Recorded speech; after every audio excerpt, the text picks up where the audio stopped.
Hello students, बच्चों last video में मैंने ये कुछ थोड़ा सा चैप्टर आपको पढ़ा दिया था, एक्सप्लेन कर दिया था। अब इससे आगे चलते हैं। देखिए आगे है कि मूर्तिकार पत्थर की खोज करेगा, तो मूर्तिकार पत्थर की खोज करने के लिए वो कहाँ कहाँ जाएगा, क्या करेगा, ये सब इसमें दिया गया है। आखिर मूर्तिकार को फिर बुलाया गया, उसने मसला हल कर दिया।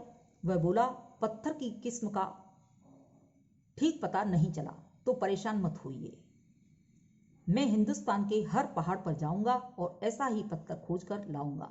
कमेटी के सदस्यों की जान में जान आ गई। यानी जब उसने कहा कि आप परेशान न हो, मैं कहीं भी से भी लेकर आऊंगा, यानी कहीं भी कैसी भी खोजबीन करूंगा, मुझे कुछ भी करना पड़े, और इसके लिए मैं कहीं से न कहीं से पत्थर डालकर इस मूर्ति को नाक लगा दूंगा। तो जो हुक्काम यानी जो नेता राजनेता थे, उनकी जान में जान आई, यानी उन्हें कुछ तसल्ली हुई। सभापति ने चलते चलते गर्व से कहा, क्या कहा? उन्होंने चलते चलते कहा कि ऐसी क्या चीज है जो हिंदुस्तान में मिलती नहीं। अब उन्होंने कहा कि ऐसी कोई चीज नहीं है जो हिंदुस्तान में नहीं मिलती, हर चीज इस देश के गर्भ में छुपी है। गर्भ में यानी इस जमीन के नीचे, इस पृथ्वी में हर सब कुछ मिल सकता है। जरूरत खोज करने की है, यानी केवल हमें देखना है, खोज करना है। खोज करने के लिए मेहनत करनी होगी, इस मेहनत का फल हमें मिलेगा। आने वाला जमाना खुशहाल होगा। यानी जो नेता वहाँ राजनेता बैठे हुए थे, उन्होंने कहा कि ऐसी कोई बस, जब मूर्तिकार ने कहा था कि आप परेशान ना हो, मूर्ति की नाक लग जाएगी, तो उन्हें तसल्ली हुई और उसने कहा कि ऐसी कोई चीज़ नहीं है जो हमारे देश में, भारतवर्ष में ना मिले, यानी सब कुछ यहीं मिल सकता है, इसके लिए कठिन परिश्रम करना पड़ेगा।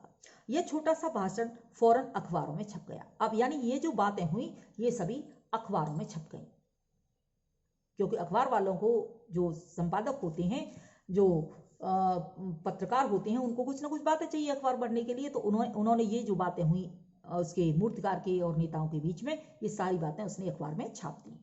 मूर्तिकार हिंदुस्तान के पहाड़ी प्रदेशों और पत्थरों की खानों के दौरे पर निकल पड़ा। अब जो मूर्तिकार था वो जगह जगह उस मूर्ति के पत्थर की खोज में लग गया। वो पहाड़ों पर गया और पत्थरों की उसने खोज की। कुछ दिन बाद वह हताश लौटा। हताश मीन्स निराश होकर, वह हताश होकर लौटा। उसके चेहरे पर लानत बरस रही थी, यानी वह बहुत परेशान था। क्यों परेशान था? लानत बरस रही थी, यानी धिक्कार का भाव था। उसके चेहरे पर धिक्कार का भाव था। उसने सिर लटकाकर खबर दी। सिर लटकाकर यानी मुंह लटकाकर गंभीर भाव में, कि हिंदुस्तान का चप्पा चप्पा खोज डाला। चप्पा चप्पा खोज डाला यानी हर जगह देखा, पर इस किस्म का पत्थर कहीं नहीं मिला। यह पत्थर विदेशी है। अब मूर्तिकार ने आखिर में आकर कहा कि मैंने बहुत मेहनत की, मैं जगह जगह गया, यानी हर जगह मैंने पत्थर को देखा, लेकिन ऐसा पत्थर कहीं नहीं मिला, क्योंकि यह जो पत्थर है मूर्ति का, यह विदेशी है। सभापति ने तैश में आकर कहा, लानत है। अब उसने क्या क्या कहा कि लानत है आपकी अक्ल पर, यानी कि आपकी कैसी अकल है, कैसे बेवकूफी का काम करते हो। फिर उसने कहा, विदेशों की सारी चीजें हम अपना चुके हैं, दिल दिमाग तो तरीके रहन सहन, जब हिंदुस्तान में बाल डांस तक मिल जाता है। बाल डांस होता है एक पश्चिमी देशों का एक नृत्य होता है, जिसका नाम है बाल डांस। तो बाल डांस मिल जाता है, तो पत्थर क्यों नहीं मिल सकता? उस सभापति ने कहा, सभा का जो अध्यक्ष सभापति ने कहा कि ऐसा कैसे हो गया? आपकी क्या मत मारी गई थी? लानत है आपकी अकल पर, यानी आपकी आप में अकल नहीं है, बुद्धि की चढ़ने गई है। जो यानी विदेशों की सारी चीजें हम सभ्यता अपना चुके हैं, सारी चीजें रहन सहन खान पान का मतलब विदेशी सभ्यता हम अपना चुके हैं, लेकिन हमारे देश में, हिंदुस्तान में बाल डांस यानी विदेशी संस्कृति का जो एक डांस होता है, एक नृत्य होता है, उसके लिए कहा कि बाल डांस तक मिल जाता है, तो पत्थर क्यों नहीं मिल सकता? मूर्तिकार चुप खड़ा था। अब मूर्तिकार क्या कहता? वो चुप खड़ा था। सहसा उसकी आंखों में चमक आ गई, यानी उसे कुछ याद आया और उसकी आंखें चमक उठी, यानी उसके चेहरे पर कुछ प्रसन्नता के भाव दिखाई दिए। उसने कहा, एक बात मैं कहना चाहूंगा, लेकिन इस शर्त पर कि यह बात अखबार वालों तक ना पहुंचे। अब मूर्तिकार ने कुछ सलाह देने के लिए उसने कहा, उसकी याद आया, वो उसने कुछ सोचा समझा और उसने कहा कि मैं एक बात कहना चाहूंगा, लेकिन मेरी ये बात अखबार तक नहीं पहुंचनी चाहिए, क्योंकि अखबार में पहुंच जाएगी तो वो जनता तक भी पहुंच जाएगी। सभापति की आंखों में चमक आ गई। चमक आ गई का मतलब उसे कुछ शांति प्रतीत हुई, उसे कुछ प्रसन्नता हुई। चपरासी को हुक्म हुआ और कमरे के सब दरवाजे बंद कर दिए गए। जो चपरासी कहा था उसे आज्ञा दे दी गई कि सारे कमरों के दरवाजों को बंद कर दो। ऐसा ही हुआ। तब मूर्तिकार ने कहा, देश में अपने नेताओं की मूर्तियां भी हैं, अगर इजाजत हो और आप लोग ठीक समझें तो मेरा मतलब है कि तो जिसकी नाक इस लाट पर ठीक बैठे उसे उतार लाया जाएगा। यानी उसने कहा, क्या कहा मूर्तिकार ने कि मैं जब कमरे के दरवाजे बंद कर दिए गए तो मूर्तिकार ने कहा कि हाँ, एक बात है कि हमारे देश में बहुत से नेताओं की, बहुत से जो क्रांतिकारी हैं उनकी नाक मूर्ति लगी हुई है, और ऐसा नहीं है कि सब किसी न किसी की मूर्ति की नाक तो इस मूर्ति पर ठीक बैठ ही जाएगी। तो उसने कहा कि मैं किसी भी नेता या राजनेता की अर्थात किसी भी मूर्ति की नाक लाकर इस मूर्ति पर लगा दूंगा, जो इस पर ठीक बैठ जाएगी उसी को मैं लगवा दूंगा। अब क्या हुआ, सबने सबकी तरफ देखा। उसकी इस बात को सुनकर जो वहां उपस्थित लोग थे, जो नेता राजनेता बैठे हुए थे, जो बाबू लोग वहां बैठे हुए थे, वो एक दूसरे की तरफ देखने लगे। आंखों में एक क्षण की बदहवासी के बाद खुशी, बदहवासी मीन्स परेशानी, और फिर खुशी तैरने लगी। अर्थात एक दूसरे की आंखों में एक दूसरे ने संकेत कर दिया कि कोई बात नहीं, ऐसा हो जाएगा। सभापति ने धीमे से कहा, लेकिन बड़ी होशियारी से। यानी कहने का तात्पर्य है कि जब उसने किसी भी नेता की नाक लगाने के लिए कहा तो इसके लिए सभापति ने उसके लिए हामी भर ली। वो सहमत हो गए इसके लिए, और उससे कह दिया गया कि ये काम बड़ी सावधानी से हो जाना चाहिए। अब देखिए ध्यान से कि यानी हमारे देश के नेता और राजनेता क्या करते हैं, उन्होंने अपने देश की किसी भी नेता या राजनेता की नाक कटवाने के लिए अर्थात किसी भी मूर्ति की नाक को खंडित करने के लिए वो राजी हो गए। और मूर्तिकार फिर देश दौरे पर निकल पड़ा। यानी जब उनसे ये बातें हो गई तो वो मूर्तिकार फिर निकल पड़ा। जॉर्ज पंचम की कोई खोई हुई नाक का नाप उसके पास था। यानी जॉर्ज पंचम की जो मूर्ति, उसकी नाक का वो नाप लेकर गया था। दिल्ली से वह मुंबई पहुंचा। दादा भाई नौरोजी, गोखले, तिलक, शिवाजी, कावस जी, जहांगीर, सबकी नाकें उसने टटोल दी। यानी हमारे देश के जो भी हमारे जो देश पर शहीद हो चुके थे, जो शहीद थे, वीर जवान थे, उनकी जो मूर्तियां थी, उन सभी की मूर्तियों की नाक उसने टटोल दी। यानी सबकी नाक से जॉर्ज पंचम की नाक को उसने नापा और गुजरात की ओर भागा। यानी इतना बंबई जाने के बाद फिर वो गुजरात की ओर भागा। गांधी जी की, सरदार पटेल, विट्ठल भाई पटेल, महादेव देसाई की मूर्तियों को परखा और बंगाल की ओर चला। यानी वहां जाने के, गुजरात से जाने के बाद फिर वो बंगाल की ओर चला। और बंगाल में क्या देखा उसने, गुरुदेव रविन्द्रनाथ टैगोर, सुभाष चंद्र बोस, राजा राम मोहन राय आदि की भी नाकों को उसने देखा, आदि की भी नाकें उसने टटोली, नाप जोख की और बिहार की तरफ चला गया। वहां से आने के बाद फिर वो बिहार की तरफ गया। बिहार होता हुआ उत्तर प्रदेश की ओर आया। यानी बिहार में उसने जो भी मूर्तियां लगी थी उनकी नाकों से नापा। फिर उसके बाद वो बिहार होता हुआ वो उत्तर प्रदेश में आया और वहां जाकर उसने चंद्रशेखर आजाद, बिस्मिल, मोतीलाल नेहरू, मदन मोहन मालवीय, इन सभी की जो लाट थी उनकी नाक को भी उनकी लाटों के पास गया और उसने जॉर्ज पंचम की नाक से उनको नापा। घबराहट में मद्रास भी पहुंचा। अब वो इतना घबरा गया, सब तरफ घुमाया, लेकिन कहीं भी जॉर्ज पंचम की जो नाक थी उसके नाप की नाक किसी की भी नहीं मिली। अब वो घबरा गया। घबराहट में मद्रास भी पहुंचा, सत्य मूर्ति को भी देखा। मद्रास जाकर उसने सत्य मूर्ति को देखा और मैसूर, केरल आदि सभी प्रदेशों का दौरा करता हुआ पंजाब पहुंचा। यानी उसने भारत का कोई भी देश, कोई भी राज्य नहीं छोड़ा जहां वो नहीं गया। पंजाब पहुंचा तो वहां जाकर उसने लाला लाजपत राय और भगत सिंह की लाटों से भी सामना हुआ। आखिर, ये आखिर लिखा हुआ है, यानी सभी जगह वह गया लेकिन कहीं भी उसे जॉर्ज पंचम की नाक की नाक किसी की नहीं मिली। अब वो दिल्ली पहुंचा और उसने अपनी मुश्किल बयान की। यानी लौटकर वो घूम फिर कर चारों तरफ गया, चारों दिशाओं में गया, सभी देशों में गया, विदेशों में गया, और यानी भारत के सभी देशों में गया, सभी पहाड़ियों पर गया, लेकिन उसे कहीं भी किसी भी नेता की नाक नहीं मिली। पूरे हिंदुस्तान की परिक्रमा कराया, यानी पूरे भारत देश की उसने परिक्रमा की। यानी चारों दिशाओं में जाकर पूरे हिंदुस्तान को, पूरे भारतवर्ष को घूमता हुआ वो वापस लौटकर दिल्ली में आ गया और जब उसने देखा कि हमारे जहां भी वो गया सबकी नाक जॉर्ज पंचम की नाक से बड़ी थी। तो कहने का मतलब है कि हमारा जो सम्मान है वो सभी देशों के सम्मान से बड़ा है। अब जब वहां के नेताओं ने, राजनेताओं ने ये सुना, तो अब देखिए क्या हुआ। इतने का बताती हूँ मैं आपको। जब सभी को बेहद परेशान देखकर मूर्तिकार ने एक नया सुझाव पेश किया। उसने क्या किया, उसने शर्त रखी कि यह बात अखबार तक नहीं पहुंचनी चाहिए। कमरे के दरवाजे बंद कर दिए गए। मूर्तिकार ने सुझाव दिया कि देश में अनेक नेताओं की मूर्तियां हैं, अगर ठीक समझें तो उनमें से सही नाक उतार दी जाए। कुछ असमंजस के बाद मूर्तिकार को यह काम बड़ी होशियारी करने के साथ उसे इजाजत दे दी गई इस काम के लिए। अब मूर्तिकार सारे देश में भ्रमण उसने किया। क्या किया, जॉर्ज पंचम की नाक का नाप लेकर मूर्तिकार चल पड़ा। उसने मुंबई में दादा भाई नौरोजी, गोखले, तिलक, शिवाजी, कावसाजी, जहांगीर आदि की नाकों को जांचा। सफलता न मिलने पर वह गुजरात जा पहुंचा और वहां गांधी जी, सरदार पटेल, महादेव देसाई आदि की मूर्तियां परखीं। वहां से बंगाल, बिहार, मद्रास, पंजाब, उत्तर प्रदेश और सभी प्रदेशों में वो भागता फिरा, लेकिन उसे कहीं भी बच्चों सफलता नहीं मिली। इन सभी नेताओं और महापुरुषों की नाक जॉर्ज पंचम की नाक से बड़ी थी। मूर्तिकार हताश होकर, यानी परेशान होकर लौट आया। अब मूर्तिकार जिंदा नाक लगाने का सुझाव देगा। देखिए,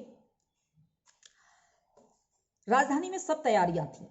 जॉर्ज पंचम की लाट को मल मल कर नहलाया गया, यानी उसकी साफ सफाई की गई, रोगन लगाया गया, उस पर पेंट किया गया। सब कुछ हो चुका था, सिर्फ नाक नहीं थी। यानी सब कुछ तैयारियां पूरी थी, केवल क्या था, जॉर्ज पंचम की नाक नहीं थी। बात फिर बड़े हुक्कामों तक पहुंची।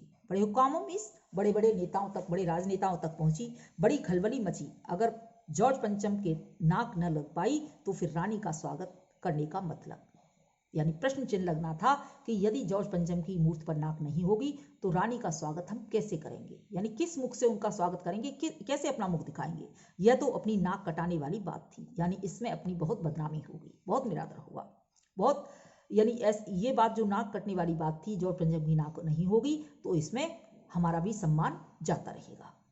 लेकिन मूर्तिकार पैसे से लाचार था, यानी हार मानने वाला कलाकार नहीं था। अब इसमें क्या है, मूर्तिकार जो था, जिसने मूर्ति लगाने का सौदा जिससे किया गया था, वो आर्थिक तंगी में था, इसलिए उसने किसी भी कीमत पर नाक लगाने के लिए अपने मन में दृढ़ संकल्प कर लिया। तो कहने का मतलब वो हार मानने वाला कलाकार नहीं था। एक हैरत अंगेज ख्याल उसके दिमाग में कौंधा। हैरत अंगेज मानी विस्मय में डालने वाला, हैरत अंगेज मानी विस्मय में डालने वाला, आश्चर्यजनक जो विचार था उसके दिमाग में कौंधा और उसने पहली शर्त दोहराई। क्या शर्त दोहराई, कि यह बात किसी को पता न लगे। वही शर्त उसने दोहराई। जिस कमरे में कमेटी बैठी हुई थी उसके दरवाजे फिर बंद हुए और मूर्तिकार ने अपनी नई योजना पेश की। नई योजना पेश की यानी उसने अपना नया विचार बताया।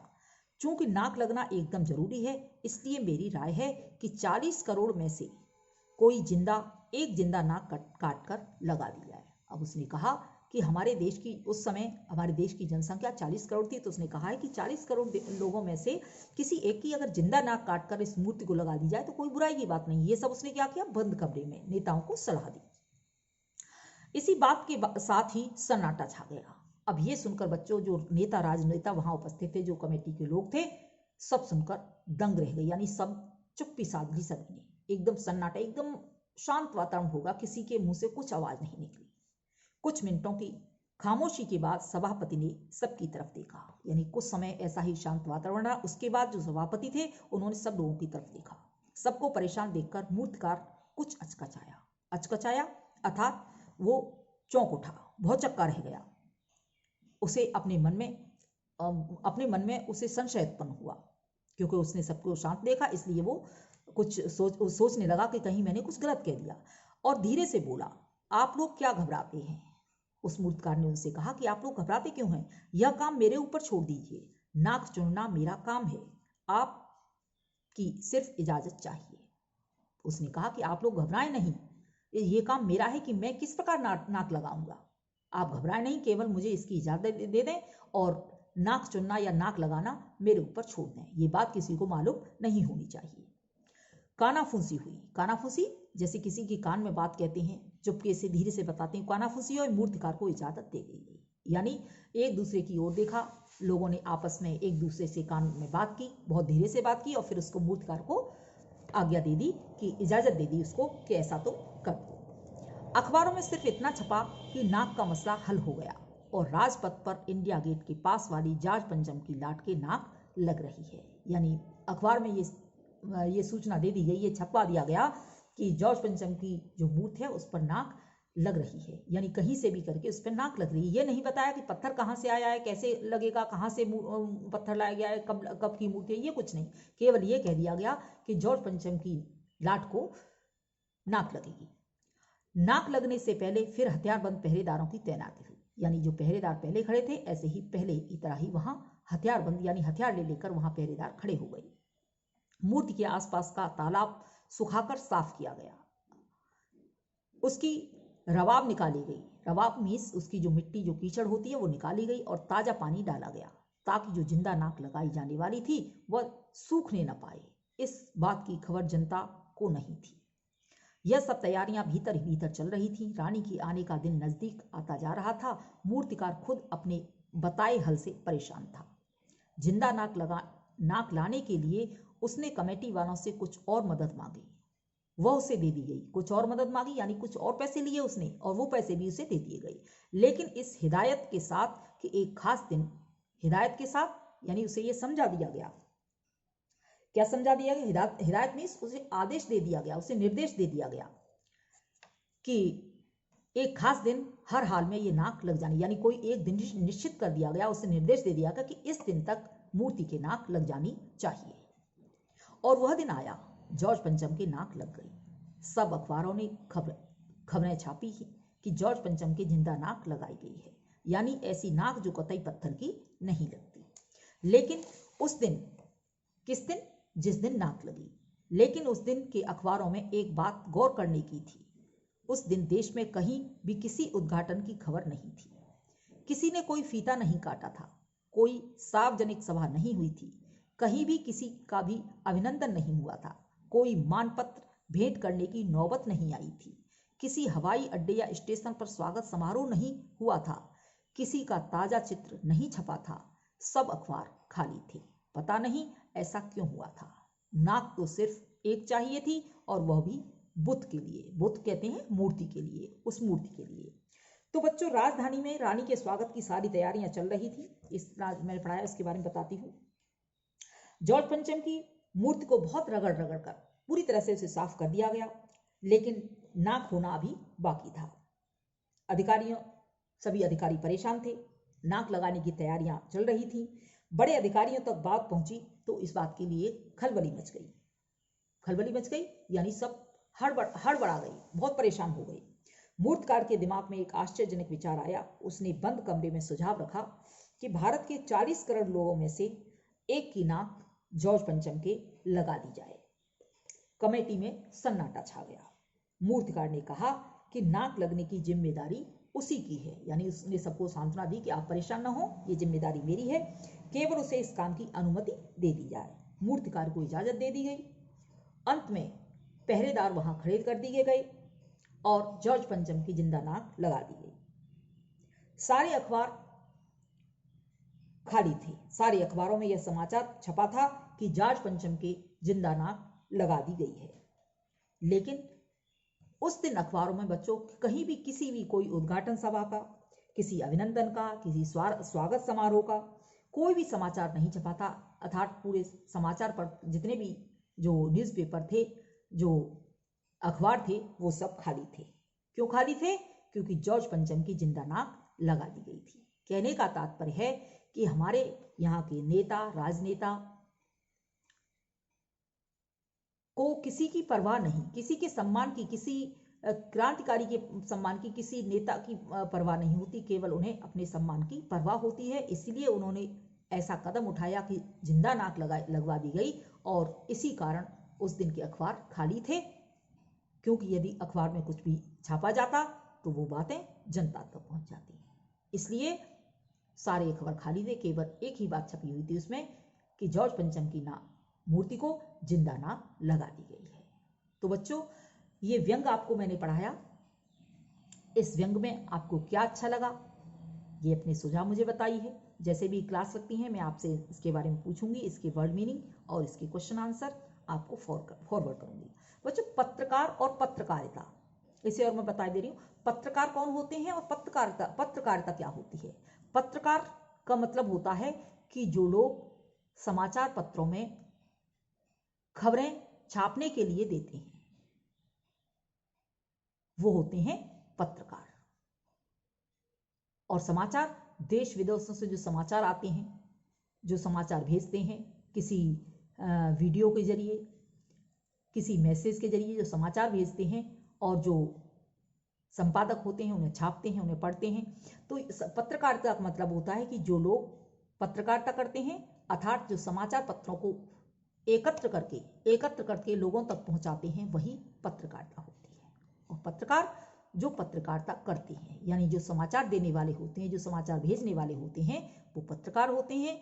और जो समाचार पत्रों को चयन करते हैं, एकत्रित करते हैं, और एकत्रित करके किसी मैसेज के थ्रू, किसी मैसेज के जरिए, किसी संदेश के जरिए या किसी वीडियो के जरिए जो भेजते हैं, फॉरवर्ड करते हैं, भेजते हैं, उसे बोलते हैं पत्रकारिता। ओके स्टूडेंट, तो आज की पत्रकारिता कैसी है? आज की पत्रकारिता भी साफ सुथरी पत्रकारिता नहीं है, उसमें भी बड़े बड़े नेता, राजनेता, उनके खाने पीने का, रहने सहने का सारी बातें होती हैं। लेकिन किसी छोटे की या किसी साधारण पुरुष की कोई बात हो, कोई साधारण मसला हो, तो वो पत्रों में नहीं मिलेगा, समाचार पत्रों में नहीं मिलेगा। क्या मिलेगा? नेताओं का खान पहन, या किसी अभिनेता का खान पहन, उसने क्या पहना है, वो क्या कर रहा है, कहाँ जा रहा है, कैसे हो रहा है, उसकी तबीयत खराब हुई, ये सारी बातें पत्रकारिता में। तो ये क्या है? ये बच्चों पत्रकारिता पर एक व्यंग है, हमारे देश के नेताओं पर, राजनेताओं पर और पत्रकारिता पर यह एक बहुत बड़ा व्यंग है, जॉर्ज पंचम की नाक। तो बच्चों इसे समझिए, इसके वर्ड मीनिंग बुक में ही नोट कर लीजिए, साथ के साथ जितने भी होंगे मैं आपको फॉरवर्ड कर दूंगी, और इसके क्वेश्चन आंसर भी। Okay student, thanks to all of you.